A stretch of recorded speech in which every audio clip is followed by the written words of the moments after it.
আচ্ছা, ইডি এবং বিচার ব্যবস্থা নিয়ে বেশ কিছু প্রশ্ন মানুষের মধ্যে উঠছে। প্রথম প্রশ্ন হচ্ছে ইডিকে নিয়ে, এনফোর্সমেন্ট ডাইরেক্টরেট। গত বছরে অর্থাৎ 2024-এ গণবন্টন ব্যবস্থায় চালচুরি পরিপ্রেক্ষিতে রেশন গণবন্টন ব্যবস্থায় বাকিবুর রহমান গ্রেপ্তার হয়, তার বাড়ি থেকে বেশ কিছু নথি উদ্ধার হয়, তারপর শঙ্কর আড্ড গ্রেপ্তার হয় বনগাঁয়, সেখানেও ইডিকে মানে একদম আতঙ্কের মুখে পড়তে হয়। এটা দৃশ্য বাংলা মানুষ দেখেছে। এই জেরা চলতে চলতে প্রাক্তন খাদ্যমন্ত্রী হাবড়ার বিধায়ক জ্যোতিপ্রিয় মল্লিককে ইডি গ্রেপ্তার করে।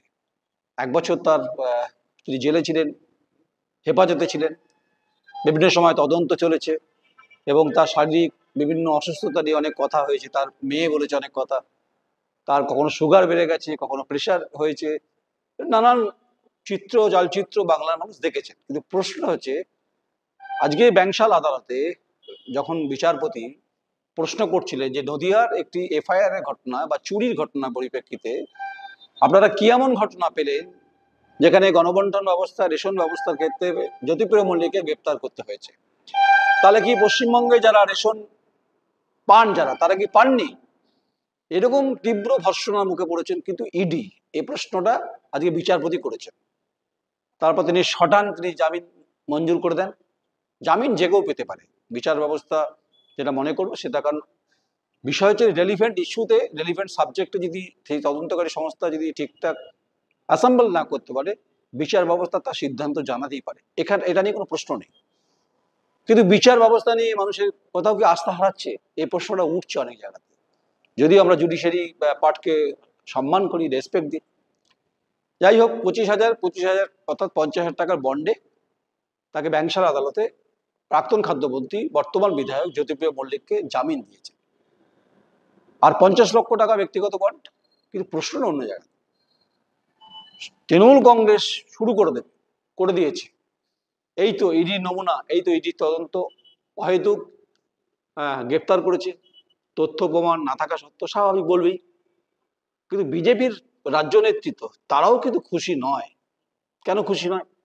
তারাও বলছেন, যদি আপনি রাজ্যসভা সাংসদ বিজেপির শ্রমিক ভট্টাচার্য, তার কথা যদি শোনেন, তিনিও বিরক্তি প্রকাশ করছেন। কংগ্রেস বলছেন যে কোথাও সেটিং তথ্য চলছে, মানে মমতা এবং মোদী, মানে মমতা বন্দ্যোপাধ্যায় এবং নরেন্দ্র মোদী সরকারের সঙ্গে সেটিং তথ্য চলছে।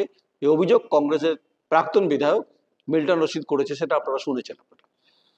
আমার প্রশ্নটা হচ্ছে খুব স্পেসিফিক, যে এত বড় দুর্নীতি, যে বামেরাও বলেছে, একই সেটিং তথ্যের কথা বলেছে, আমি সেটিং তথ্যের কথা যাব না।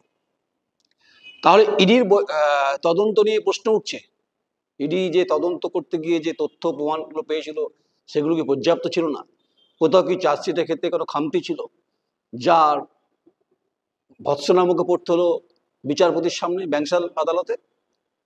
এটাই এইভাবেই বারবার করে বিভিন্ন ঘটনা পরিপ্রেক্ষিতে কিন্তু কেন্দ্রীয় গোয়েন্দা সংস্থা এবং কেন্দ্রীয় যে অর্থ বরাদ্দ সংক্রান্ত যারা বিষয়, অর্থাৎ এনফোর্সমেন্ট ডাইরেক্টরেট, ইডি, তাদের তদন্ত নিয়ে প্রশ্ন উঠছে। প্রশ্ন ওঠাটা স্বাভাবিক, কারণ জামিন হয়ে গেছে জ্যোতিপ্রিয় মল্লিক। জামিন যে কোনো আসামিও পেতে পারে, যতক্ষণ না সে সাজা পাচ্ছেন। কিন্তু রাজনৈতিক ঢোল তো বাজানো হবে না। তৃণমূল কংগ্রেস কেন্দ্রের বিরুদ্ধে আক্রমণ করবে, বামেরা বলবে তত্ত্ব সেটিং তত্ত্ব, কংগ্রেস বলছে সেটিং তত্ত্ব, বিজেপির একটা অংশ বলছে সেটিং তত্ত্ব। তাহলে এই বায়ানাক্কা কিসের? এটা কি ড্রামা চলছে, পলিটিক্যাল ড্রামা, যার গিয়ে মুখ থুবড়ে পড়ছে কোর্টে, আদালতে গিয়ে প্রমাণ দিতে না পারার পরিপ্রেক্ষিতে জামিন দিতে হচ্ছে?